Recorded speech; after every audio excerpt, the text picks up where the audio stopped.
A common problem, and that's that the top of the door is hitting the jamb. It's a common occurrence because the weight of the door relies on the top hinge. So I'm going to show you guys how to fix that right now. So we're going to pick it up a little bit so we can close. Then we're going to take this top hinge off.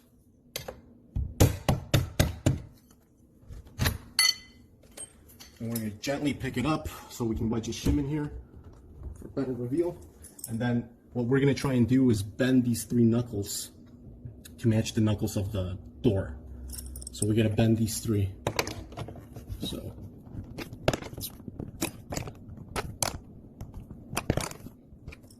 next, we're going to put the hinge back in. And then